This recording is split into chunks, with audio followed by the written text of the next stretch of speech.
नमस्कार, news India देख रहे हैं आप। मैं हूं आपके साथ सपना। शुरुआत करेंगे देवभूमि की खबरों का। सीएम की अध्यक्षता में कैबिनेट की बैठक हुई। बिजली लाइन का मुआवजा बढ़ाया गया। ऊर्जा विभाग ने खेतों में मुआवजा बढ़ाया। मुआवजा तय करने के लिए कमेटी गठित की गई। जन विश्वास अधिनियम पर कैबिनेट की मोहर। आवास विकास विभाग के 4 एजेंडा पास। मुख्यमंत्री पुष्कर सिंह धामी की अध्यक्षता में कैबिनेट की बैठक हुई, जिसमें कुल 19 प्रस्ताव आए। बिजली लाइन का मुआवजा बढ़ाया गया। केंद्र के नए निर्देश को अडॉप्ट किया गया। टावर और उसके मीटर परिधि के एरिया का 200% सर्किल रेट का कर दिया है। सर्किल रेट और मार्केट रेट में अंतर पर एक समिति बनाई जाएगी, जो प्रभावित भूमि मालिकों के लिए काम करेगी। ऊर्जा विभाग ने खेतों में मुआवजा बढ़ाया। सीएम की अध्यक्षता में ये कैबिनेट बैठक में बढ़ाया गया। आपको बताते चलें, सीएम की ये अहम बैठक हुई, जिसमें जन विश्वास अधिनियम पर ये कैबिनेट की मोहर लगी। ऊर्जा विभाग ने खेतों का मुआवजा बढ़ाया। आवास विकास विभाग के 4 एजेंडे पास हुए। सीएम की अध्यक्षता में ये कैबिनेट बैठक आयोजित की गई। बिजली लाइन का मुआवजा बढ़ाया गया। आपको बताते चलें कि जन विश्वास की ये मोहर। ऊर्जा विभाग ने खेतों में मुआवजा बढ़ा दिया।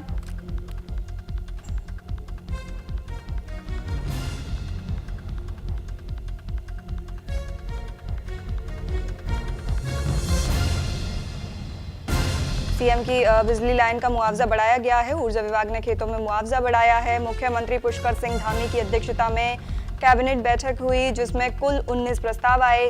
बिजली लाइन का मुआवजा बढ़ा दिया गया। केंद्र के नए निर्देश को अडॉप्ट किया गया।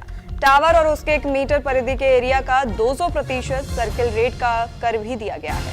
सर्किल रेट और मार्केट रेट में अंतर पर एक समिति बनाई जाएगी, जो प्रभावित भूमि मालिकों के लिए काम करेगी। इसके साथ ही सर्किल रेट और मार्केट रेट में फर्क तय करने के लिए एक समिति बनाई गई है, जो किसानों और जमीन मालिकों के हित में काम करेगी। कैबिनेट ने जन विश्वास अधिनियम और आवास विकास विभाग के 4 प्रस्तावों को भी मंजूरी दी है। मुख्यमंत्री पुष्कर सिंह धामी की अध्यक्षता में आज कैबिनेट की महत्वपूर्ण बैठक आयोजित की। तमाम जानकारी के साथ हमारे संवाददाता हिमांशु हमारे साथ लाइव जुड़े हैं। हिमांशु, आज कैबिनेट बैठक आयोजित की गई है। किन किन प्रस्तावों पर चर्चा हो सकती है, हुई है?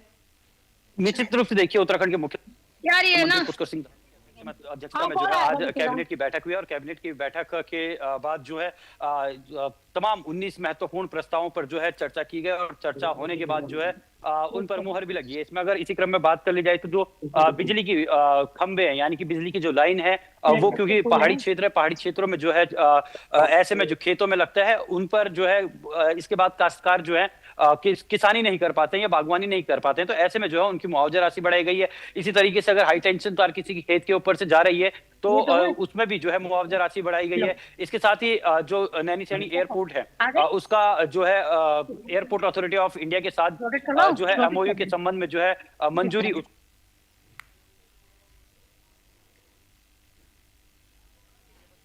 पार्किंग की व्यवस्था को लेकर जो निर्माण है मंदिर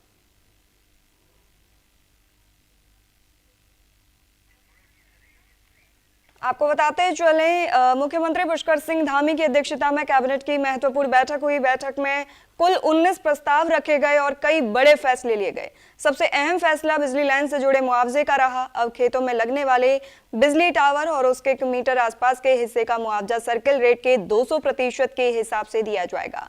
ये केंद्र सरकार के नए नियम को अपनाते हुए किया गया है। इसके साथ ही सर्किल रेट और मार्केट रेट में फर्क तय करने के लिए भी समिति बनाई गई है, जो किसानों और जमीन मालिकों के हित में काम करेगी। बताते चलें, कैबिनेट ने जन विश्वास अधिनियम और आवास विकास विभाग के 4 प्रस्तावों को भी मंजूरी दी है। बताते चलें, बिजली लाइन का मुआवजा भी बढ़ा गया है।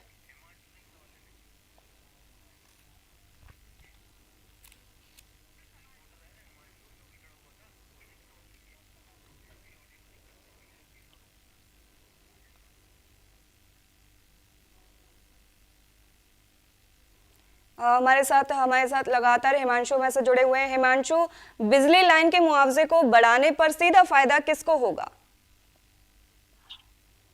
देखिए, जहाँ तक जिस तरीके से कैबिनेट में ये फैसला लिया गया कि जो किसान काश्तकार हैं, अगर उनके खेत में जो है बिजली के पोल या खंभे लगाए जाते हैं, क्योंकि उत्तराखंड की खासतौर पर बात कर ली जाए तो ऊर्जा के क्षेत्र में उत्तराखंड का अच्छा स्कोप है और यहाँ से बड़ी-बड़ी हाई टेंशन लाइनें जो है दूसरे राज्यों के लिए यहाँ से बिजली उत्पादन होता है। तो ऐसे में सीधा फायदा जो है इसका किसान जो काश्तकार हैं उनको मिलेगा, क्योंकि पहाड़ी राज्य होने के नाते मैदानी जमीन नहीं मिल पाती है। तो ऐसे में जो है खेतों में जो है बिजली के हाई टेंशन लाइनों को लगाया जाता है और ऐसे में जब हाई टेंशन लाइन लगाई जाएंगी तो जाहिर सी बात है इसका जो मुआवजा बढ़ाया गया है उसका सीधा जो फायदा है वो किसानों को पहुंचेगा। इसके साथ ही इसमें एक प्रावधान ये भी रखा गया है कि अगर हाई टेंशन लाइन जो है आपके खेत के ऊपर से गुजर रही है तो उसमें भी जो है मुआवजे की राशि जो है रखी गई है। इसके साथ ही अगर बात कर ली जाए तो जो छोटे छोटे अपराध के कारण कारावास में है तो उसको भी जो है कैबिनेट ने मंजूरी दी है कि उन पर जो है अर्थदंड लगाकर छोड़ दिया जाएगा, क्योंकि उत्तराखंड में जितनी भी जेलें हैं वहां पर जो कैदियों की संख्या वो लगातार बढ़ रही है। तो इसको देखते हुए कैबिनेट ने इस पर भी मुहर लगाई। इसके साथ ही जो कमर्शियल ग्राउंडिंग की बात कर ली जाए, जिस तरीके से पार्किंग की व्यवस्था उत्तराखंड में लगातार को मिलती है कि पार्किंग पहाड़ी क्षेत्रों में पार्किंग नहीं मिल पाती और पर्यटक जब भी उत्तराखंड आते, चाहे मसूरी की बात कर ली जाए, औली की बात कर ली जाए, अन्य चार धामों की बात कर ली जाए, तो पार्किंग की व्यवस्था से जो है उनको खासा नुकसान झेलना पड़ता है। कभी कभी पार्किंग उन्हें मिलती नहीं है। तो ऐसे में जो है उत्तराखंड सरकार ने एक प्रावधान ये भी रखा है कि जो अब बिल्डिंगें बनेगी उसमें जो पार्किंग का एरिया होगा उसको बिल्डिंग के साइज पर नहीं गिना जाएगा, उसको जो है सीधे तौर पर ये कहा जा सकता है कि बिल्डिंग की हाइट पे न गिनकर अब वो पार्किंग अलग से बना सकते हैं। इसके साथ अगर बात कर ली जाए तो टाउन प्लानिंग स्कीम और लैंड पूलिंग स्कीम को भी जो है पूरी तरीके से मंजूरी मिल चुकी है। वहीं क्योंकि इको टूर रिजॉर्ट की बात उत्तराखंड में लगातार होती है, तो इको रिजॉर्ट को लेकर जो है कैबिनेट ने अपनी मंजूरी दी है। इसके तहत अगर बात कर ली जाए तो इसके तहत जो है अब जो कृषि भूमि होती थी, पहले वहां पर रिजॉर्ट नहीं बना सकते थे, लेकिन अब जो है कृषि भूमि के तहत जो है इको रिजॉर्ट बनाए जा सकते हैं। यानी कि ये फायदा उत्तराखंड के आने वाले लोगों को मिलने वाला है कि वो अपनी कृषि भूमि पर अब जो है इको रिजॉर्ट बना सकेंगे। तो इस तरीके से तकरीबन 19 से अधिक जो फैसले हैं वो कैबिनेट ने उन पर मुहर लगाई है और ये जो उत्तराखंड के जनमानस है उनको ध्यान में रखते हुए ये फैसले लिए गए हैं। जी बहुत शुक्रिया हिमांशु ये तमाम जानकारी के लिए। इसी बीच आगे बढ़ेंगे। अतिक्रमण केस पर सुप्रीम कोर्ट फैसला सुनाएगा। बनभूलपुरा रेलवे अतिक्रमण पर मामला आज फैसला 4300 से अधिक परिवारों की निगाहें सुप्रीम कोर्ट पर। मामले को लेकर सीएम पुष्कर सिंह धामी का बयान सामने आया है। सुप्रीम कोर्ट का फैसला जो भी होगा सभी के लिए मान्य होगा। सीएम ने कहा कि सुप्रीम कोर्ट की तरफ से जो भी फैसला आएगा उसको माना जाएगा। 4300 से अधिक परिवारों की निगाहें सुप्रीम कोर्ट पर टिकी हैं। हल्द्वानी के बनभूलपुरा रेलवे अतिक्रमण को लेकर सुप्रीम कोर्ट में जो फैसला लिया जाएगा, जिसका इंतजार क्षेत्र के 4300 से अधिक परिवार कर रहे हैं। हालांकि इस मामले में 4 दिसंबर को फैसला आना था, लेकिन सुप्रीम कोर्ट ने अपना फैसला सुरक्षित रखते हुए 10 दिसंबर की तारीख निश्चित की। इस मामले की सुनवाई के मद्देनजर हल्द्वानी में सुरक्षा व्यवस्था कड़ी कर दी गई। नैनीताल पुलिस और जिला प्रशासन किसी भी स्थिति से निपटने के लिए अलर्ट मोड में है। बनभूलपुरा रेलवे अतिक्रमण को लेकर सीएम पुष्कर सिंह धामी ने कहा, शासन ने न्यायालय में अपना पक्ष रख दिया है। अब जो भी सुप्रीम कोर्ट का फैसला होगा वो सबके लिए मान्य होगा। सरकार न्यायालय के फैसले को लेकर तैयार है। जो भी न्यायालय का निर्णय आएगा उसमें सबको एक साथ जुटकर काम करना चाहिए, ये सीएम धामी का कहना है। सुप्रीम कोर्ट का जो भी फैसला होगा सभी के लिए मान्य होगा। अतिक्रमण केस पर सुप्रीम कोर्ट आज सुनवाई करेगा।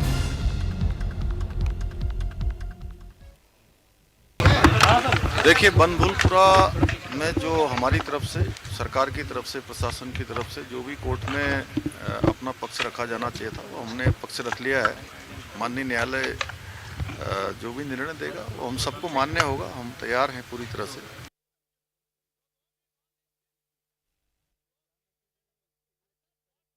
फैसला सभी के लिए मान्य होगा, सीएम ने कहा।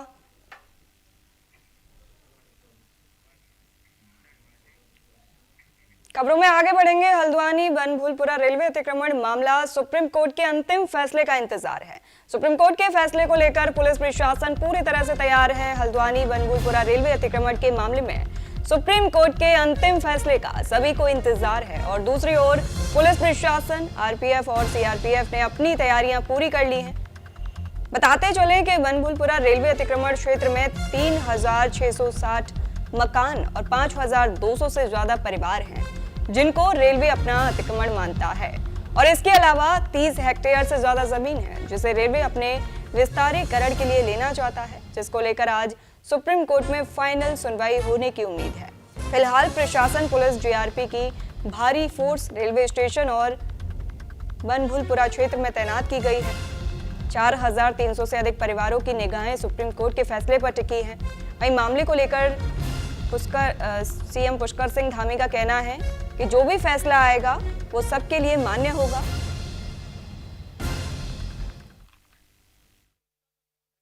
तो ऑनरेबल सुप्रीम कोर्ट का जो फैसला आना है उसके मद्देनजर हमने पर्याप्त संख्या में सुरक्षा बल को यहाँ पर तैनात किया है। आरपीएफ, जीआरपी, सिविल पुलिस के से निरंतर हम लोग संपर्क बनाए हुए हैं, उनसे समन्वय हमने बेहतरीन किया है।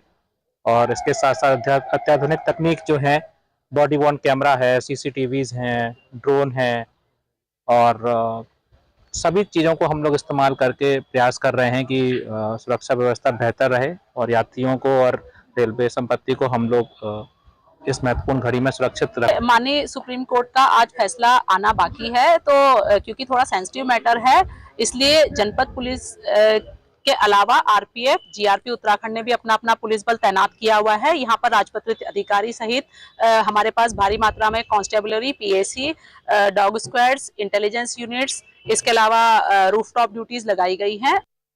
अंतिम सुनवाई और जजमेंट के लिए पोस्टेड है। तो बीते साल में जो दुर्भाग्यपूर्ण भारी हिंसात्मक कृत्य जो हुआ उसको लेकर हमारा पुलिस और सभी विभाग जो है अलर्ट मोड में है। आज जो ये अंतिम सुनवाई और जजमेंट के लिए पोस्टेड है, इसको लेकर एहतियातन तौर पे भारी सुरक्षा बलों का तैनात किया हमने।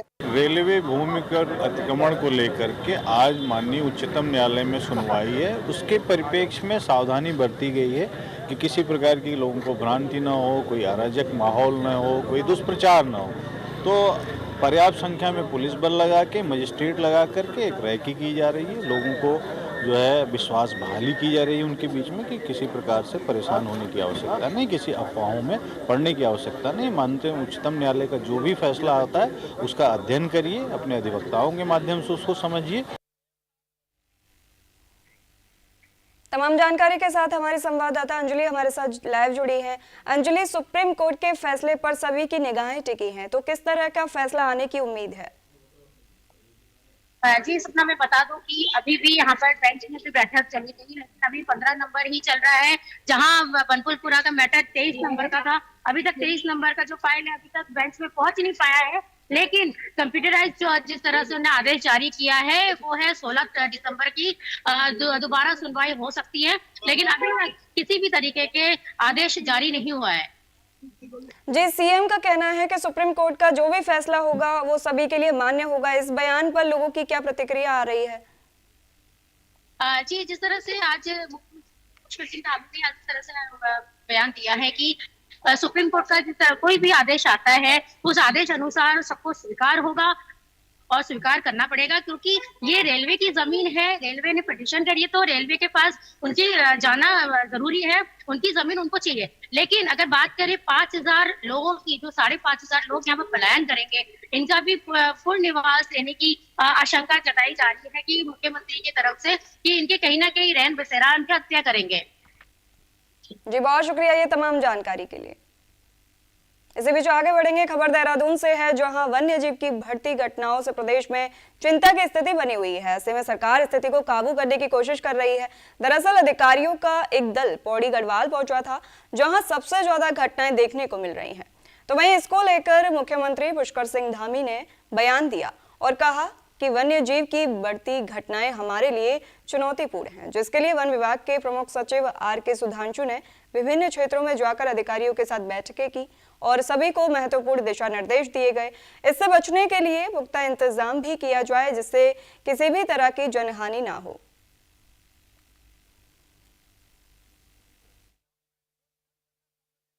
देखिए, बहुत हमारे लिए चुनौतीपूर्ण है और इसको लेकर पिछले दिनों हमारे प्रमुख सचिव वन को मैंने स्वयं कहा था कि आप जाकर क्षेत्रों में जाकर देख कर आइए, और वो गए भी थे। हम लोग लगातार कर रहे हैं कि सारे डीएफओ, सारे एसटीओ, रेंजर, सभी को इसके लिए उत्तरदायित्व दिया गया है कि अपने अपने स्तरों पर किसी भी प्रकार से जनहानि न हो उसके समूचे प्रबंध करें। खबरों में आगे बढ़ेंगे। उत्तराखंड को केंद्र सरकार से नए साल का तोहफा, उत्तराखंड को 1700 करोड़ रुपए की सौगात। ग्रामीण सड़कों के लिए केंद्र ने खोला खजाना, 184 ग्रामीण सड़कों के लिए निर्माण को मंजूरी। सीएम धामी की केंद्रीय कृषि मंत्री से मुलाकात, 1228 किलोमीटर सड़क निर्माण को दिखाई हरी झंडी। आपको बता दें, उत्तराखंड के ग्रामीण विकास और कृषि क्षेत्र को केंद्र सरकार से नए साल का तोहफा मिला है। मुख्यमंत्री पुष्कर सिंह धामी ने केंद्रीय कृषि मंत्री शिवराज सिंह चौहान से मुलाकात की, जिसके बाद राज्य की 184 ग्रामीण सड़कों के निर्माण के लिए 1700 करोड़ रुपए की राशि को मंजूरी दी गई है। इन सड़कों की कुल लंबाई 1228 किलोमीटर होगी। इसको लेकर अब मुख्यमंत्री ने प्रधानमंत्री और केंद्रीय कृषि मंत्री शिवराज सिंह चौहान का आभार जताया है। सीएम धामी ने कहा कि प्रधानमंत्री और केंद्रीय मंत्री जी का धन्यवाद करता हूं। 1700 करोड़ की धनराशि हमारे राज्य को दी है, जिससे राज्य के कई स्थान जहां अभी तक सड़क नहीं पहुंच पाई है, वहां भी सड़कें पहुंचेंगी और वहां के लोगों के लिए भी आवागमन सामान्य होगा। लोग सीधे मुख्य धारा से जुड़ सकेंगे और ये धनराशि हमारे लिए एक बड़ी सौगात है। सीएम धामी की केंद्रीय कृषि मंत्री से मुलाकात हुई। माननीय प्रधानमंत्री जी का और माननीय ग्राम्य विकास मंत्री जी का धन्यवाद करता हूं कि 1700 करोड़ रुपए की धनराशि हमारे राज्य को दी है और जिससे हमारे राज्य के अनेक ऐसे स्थान हैं जो अभी सड़क जहां नहीं पहुंच पाई है वहां भी सड़क पहुंचेगी। वहां के लोगों के लिए भी आवागमन सामान्य होगा, लोग सीधे मुख्य धारा से जुड़ सकेंगे और निश्चित रूप से हमारे लिए बड़ी सौगात है। उत्तरकाशी में युवा कल्याण विभाग में भ्रष्टाचार की जांच की मांग को लेकर स्वाभिमान मोर्चा के अध्यक्ष बॉबी पवार ने कलेक्ट्रेट पहुंचे और उत्तराखंड स्वाभिमान मोर्चा के अध्यक्ष बॉबी पवार का पीआरडी जवानों ने कड़ा विरोध किया। उन्होंने कलेक्ट्रेट पहुंचने पर बॉबी पवार के खिलाफ जमकर नारेबाजी की और बॉबी पवार को रोकने का प्रयास भी किया गया। हालांकि पुलिस सुरक्षा के बीच बॉबी पवार डीएम से मिले और उनको विभाग की स्थिति से रूबरू भी करवाया। वहीं मामले को गंभीरता से लेते हुए डीएम ने कार्रवाई करने का आश्वासन दिया और जल्द जांच कमेटी गठित करने की बात कही। बताते चलें कि उत्तराखंड स्वाभिमान मोर्चा के अध्यक्ष बॉबी पवार ने युवा कल्याण विभाग पर भ्रष्टाचार के गंभीर आरोप लगाए थे।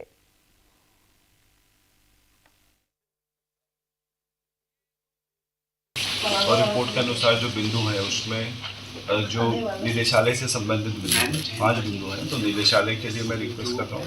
साथ ही जो जिले स्तर से मेरे स्तर से जांच कराई जानी है उसको मैं जिले स्तर में जांच की एक समिति प्रस्ताव। 7 दिन पहले एक प्रेस करी कि जम्मू कश्मीर के एक व्यक्ति ने कालसी के हरिपुर में 10 बीघा से ज़्यादा जमीन ले ली। हमने जोर शोर से देहरादून प्रेस क्लब से उस मुद्दे को उठाया। तत्काल दूसरे दिन आदेश हुए और अभी 7 तारीख को उसको राज्य सरकार में उस जमीन को निहित कर दिया गया। इससे पहले हमने सीबीआई जांच को लेकर जो भर्ती घोटालों की वो करी, उससे हमने 8वें दिन मुख्यमंत्री को आना पड़ा, सीबीआई जांच के आदेश देने पड़े।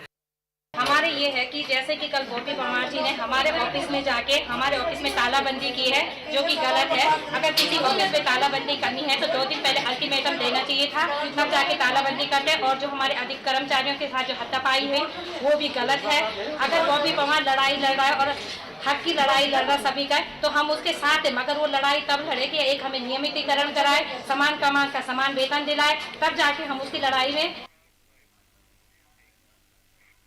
हरिद्वार में सुरक्षा व्यवस्था को लेकर एसएसपी के निर्देश पर पुलिस अलर्ट मोड पर है, जहां जनपद सीमा से लेकर शहर के मुख्य स्थानों तक अलग अलग पुलिस टीमें चेकिंग कर रही हैं। एसएसपी के आदेश पर रात भर विशेष सघन चेकिंग अभियान जारी है और संदिग्ध वाहनों और व्यक्तियों की गहनता से तलाशी भी हो रही है। वहीं सुरक्षा को देखते हुए हरिद्वार पुलिस पूरी तरह सतर्क है। बताते चले, स्कूली वाहनों की भी निगरानी हो रही है। बच्चों की सुरक्षा को ध्यान में रखते हुए स्कूली वाहनों में मानकों की जांच भी हो रही है। किसी भी सूचना पर त्वरित कार्रवाई के निर्देश जारी हैं।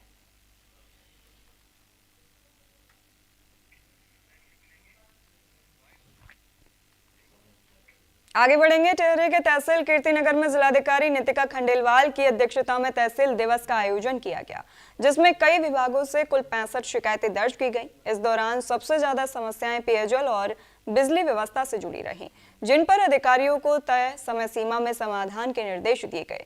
तो वहीं सड़क सुधार, खेल मैदान निर्माण, स्वास्थ्य कैंप और जलापूर्ति सुचारू करने जैसी मांगे भी प्रमुख रहीं। जिला पंचायत सदस्य उत्तम सिंह असवाल के जरिए बिजली सब स्टेशन और मुआवजा मामले उठाए जाने पर डीएम ने संबंधित विभागों को जरूरी कार्रवाई के आदेश दिए। इस कार्यक्रम में एसडीएम, विभागाध्यक्ष, जनप्रतिनिधि और बड़ी संख्या में स्थानीय लोग मौजूद रहे। सभी जानते हैं माननीय मुख्यमंत्री जी के क्लियर निर्देश रहते हैं कि हम लोग ज़्यादा से ज़्यादा जो सरकार है वो जनता के द्वार जाए, तो उसी के क्रम में ही तहसील दिवस हम लोग आयोजित करते हैं। लास्ट तहसील दिवस हमने गजा में किया था, ये तहसील दिवस हमने आज कीर्ति नगर में किया है। और यहाँ पे आने में जो मेजर शिकायतें हैं वो देखें तो पेयजल और पेयजल की समस्या है। जल संस्थान, जल निगम के कुछ वर्क्स हैं जो कंप्लीट होने हैं ताकि काफ़ी सारे गाँव को जो पेयजल आपूर्ति है वो पूरी हो जाए। साथ ही साथ कीर्ति नगर क्षेत्र में क्योंकि RVNL का हम लोग सब जानते हैं कि रेलवे लाइन का काम चल रहा है, तो उससे संबंधित और GVK का जो डैम है उससे संबंधित लोगों की विशेष शिकायत। चंपावत में शराब के नशे में गाड़ी चला रहे फायर कर्मी ने रोडवेज बस में जोरदार टक्कर मार दी।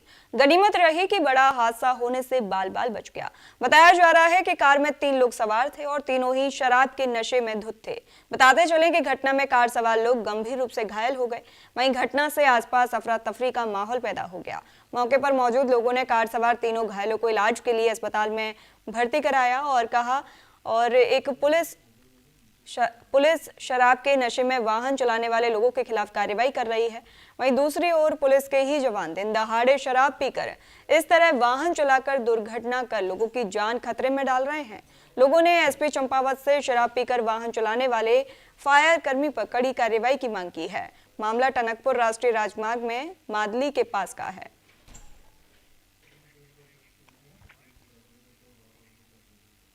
देहरादून में पूर्व कैबिनेट मंत्री हरक सिंह रावत ने बयान दिया और कहा कि बीजेपी सरकार में किसी भी मंत्री पर न तो ईडी और न ही विजिलेंस कार्रवाई कर रही है, जबकि उनके खिलाफ जांच बैठा दी गई। साथ ही उन्होंने कहा कि उनकी आय के स्रोत साफ हैं। उन्होंने 25 साल विश्वविद्यालय में नौकरी की, पिता की रिटायरमेंट राशि मिली, दुकान, होटल और ठेकेदारी का काम भी परिवार में होता रहा है। साथ ही सवाल उठाया कि बीजेपी के मंत्रियों और नेताओं की आय का स्रोत क्या है और उनके पास संपत्ति कहां से आई। उनका कहना है कि अगर कांग्रेस की सरकार बनती है तो सभी पर ईडी जांच कराई जाएगी और जो लोग भ्रष्टाचार में शामिल रहे हैं उनके खिलाफ कानूनी कार्रवाई भी होगी। आरक्षण पे ईडी कैसे बैठा दी? इनके मंत्रियों पे कोई सिर्फ बैठ रही। हरेक सिंह रावत को तो आय का स्रोत है ना। मैंने तो यूनिवर्सिटी 25 साल नौकरी करी ना, मेरे पिताजी रिटायरमेंट था ना, दुकान चलाई, होटल चलाई, ठेकेदारी करी, परिवार में सब लोग कमाने वाले थे। ये बताओ इनके पास कहां से है?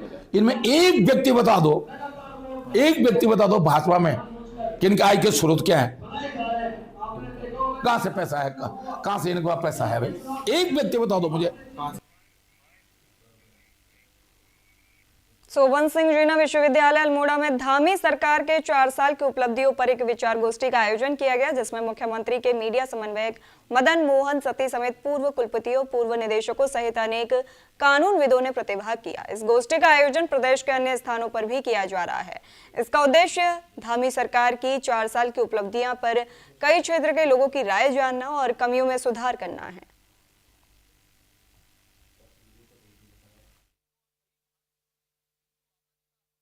ये विचार गोष्ठी आज तीसरी विचार गोष्ठी है। इससे पहले देहरादून में एक विचार गोष्ठी हुई 18 सितंबर को, जिसमें तमाम विद्वानों ने माननीय मुख्यमंत्री जी के जो 4 साल के कामकाज हैं और उनके कार्यकाल में जो उपलब्धियां हुई हैं स्टेट को, उन पर विचार विमर्श किया और अपनी राय रखी। दूसरा चरण हल्द्वानी में हुआ 25 अक्टूबर को। उसमें भी तमाम प्रोफेसर्स और विद्वान लोग जुटे। उन्होंने माननीय मुख्यमंत्री जी के 4 साल के कार्यों पर अपने विचार रखे। आज उसी का तीसरा चरण है जो अल्मोड़ा में आयोजित विचार गोष्ठी हो रही है। ये जो विचार गोष्ठी है, जो संवाद है, ये परिचर्चा है, ये माननीय मुख्यमंत्री जी के पिछले 4 सालों में किए गए काम में, उनके द्वारा शुरू करी गई बहुत सारी परियोजनाओं के बारे में या उनके डिफरेंट मॉडल्स के बारे में हमारे विद्वान क्या सोचते हैं। जो अलग अलग क्षेत्रों के विद्वान हैं, चाहे वो शिक्षा के हों, चिकित्सा के हों, कृषि के हों, संस्कृति के हों, साहित्य के हों, उन सभी को यहाँ पर बुलाया गया, चाहे कानून के हों। तो क्योंकि आपको जैसा पता है यूसीसी लगाने वाला उत्तराखंड पहला राज्य है, तो यूसीसी के बारे में भी हमारे विद्वान क्या सोचते हैं।